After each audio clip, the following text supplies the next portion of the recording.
जय श्री राम। शादी को लेकर बागेश्वर धाम सरकार ने क्या कुछ कहा, देख लीजिए। कि आप जो है विवाह भी करने वाले हैं, शादी भी करें, हाँ, लेकिन लव नहीं। लव नहीं करेंगे। हाँ, नहीं ऐसा उससे मत छोड़ देना। शादी गुरु आज्ञा लगी है, अभी बहुत समय है। आप शेरवानी सिलवा कर रखिएगा और हम आपको भी बुलाएंगे, पूरी टीम को बुलाएंगे। होगी उसमें कोई संदेह नहीं, लेकिन अब कब होगी, कैसे होगी, ये माता पिता और गुरुजी जाने।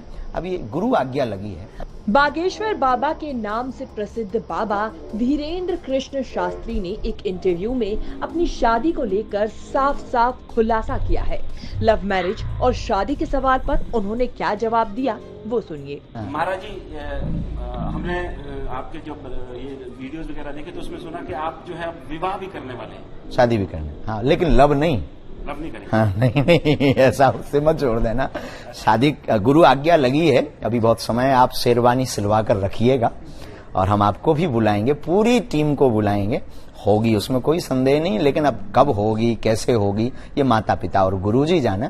अभी गुरु आज्ञा लगी है, अभी हमारे गुरु की आज्ञा लगे तो हम। इसलिए मैं इसको साफ करवाना चाहता हूँ, क्योंकि मैं जब रिसर्च कर रहा था आपकी शादी के बारे में, तो यूट्यूब पे जैसे ही अगर आपका नाम डालो कि शादी हो रही है, तो जया किशोरी जी एक संत है, उनके साथ आपका फोटो नहीं, ये गलत और मिथ्या है।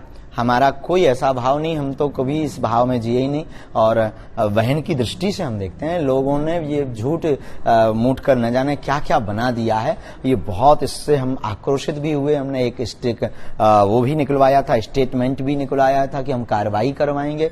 ये व्यू के चक्कर में जो छोटे मोटे यूट्यूबिया है ना, यूट्यूबिया, उन्हें न्यूज वाला भी नहीं कह सकते। जो छोटे मोटे यूट्यूबिया हैं वो न्यूज के चक्कर में आजकल कुछ भी बना देते हैं।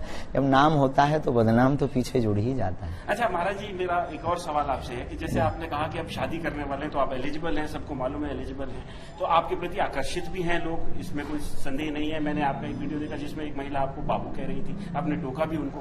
तो सुनने में हमें मिसअंडरस्टैंडिंग हुई थी। मैं और गाना भी गाया उन्होंने। तो मैं ये पूछना चाहता हूँ कि जब आप दरबार में बैठते हैं तो आपके प्रति आकर्षित होती है महिलाएं, बहुत ज्यादा होती है, क्या इस तरह का आपने देखा है? हम इस पर कोई दृष्टि नहीं, हमारी ऐसी कोई दृष्टि नहीं। हम कई बार माता जी बहन जी सबको बोलते हैं, तो हम ऐसी दृष्टि में तो आज तक नहीं देख पाए। आपके पास ऐसी कोई नजर हो तो हमें बताओ। नहीं, हम आपसे इसलिए पूछ रहे हैं क्योंकि आपको याद है हमारे हिंदू धर्म के कुछ बाबा लोग जो है जेल में है। कुछ वो बाबा है ही नहीं ना, संत वो है ही नहीं है, वो तो दूसरे प्रकार के हैं। जो संत होता है वो जेल में नहीं होता है, वो तो मौज में होता है। साधु तो मौज में होता है। तो हमें लग रहा है कि वो साधु नहीं है। और रही इस दृष्टि की बात, तो संसार की अपनी दृष्टि है, हमारी दृष्टि अलग है।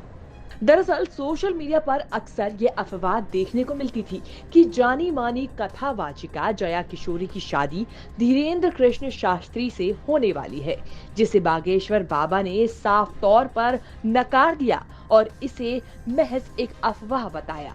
कथावाचक धीरेन्द्र कृष्ण शास्त्री की बात करें तो ये मध्य प्रदेश के छतरपुर में रहते हैं, जहां बागेश्वर धाम है और बालाजी हनुमान मंदिर है। 26 साल के धीरेन्द्र कृष्ण शास्त्री इस दौर के सबसे युवा कथावाचकों में से एक हैं। धीरेन्द्र कृष्ण हाल फिलहाल में योगी और बुलडोजर को लेकर भी चर्चा में आए थे। सुनिए इस बारे में उन्होंने इंटरव्यू में क्या कहा। तो बड़ा आनंद लेते बुलडोजर भी लेने वाले थे, एक बार आपने बोला कि हमें पैसा नहीं हो पाए, कुछ आप मदद करिए। मैं गुरुजी आपसे मैं ये सवाल इसलिए कर रहा हूँ क्योंकि अक्सर क्या हुई, जब बुलडोजर की बात चली तो उस समय योगी बड़े ट्रोल हुए हम और शिवराज सिंह चौहान जो है बुलडोजर चला रहे थे। लेकिन देखने में ऐसा मिला कि ये एक वर्ग के प्रति, एक कम्युनिटी, एक मुसलमान खासकर, उनके प्रति ये चला। हमने कभी किसी विशेष धर्म या विशेष समुदाय के ऊपर आरोप लगाने की बात नहीं की, हमने मानवता की बात की। हमने सिर्फ इतना कहा था कि भगवान हमारे राम बाप हैं और हमारे बाप पर जो पत्थर फेंके, वो फिर चाहे हिंदू हो, चाहे मुसलमान हो, या सिख हो, या ईसाई हो, छोड़ा ना जाए। हम भी बुलडोजर खरीदेंगे रक्षा के लिए। वहीं प्रसिद्ध युवा कथावाचिका जया किशोरी की बात करें तो ये कथावाचिका होने के साथ साथ भजन गायिका भी है। ये अपनी मोटिवेशनल स्पीच के लिए मशहूर हैं। श्री कृष्ण को लेकर इनके गाए कई भजन मशहूर हैं। करते हो तुम कन्हैया मेरा नाम हो रहा है समेत इनके कई भजन लोग खूब पसंद करते हैं। सोशल मीडिया पर इनकी अच्छी खासी फैन फॉलोइंग है। बोलिए बागेश्वर सरकार।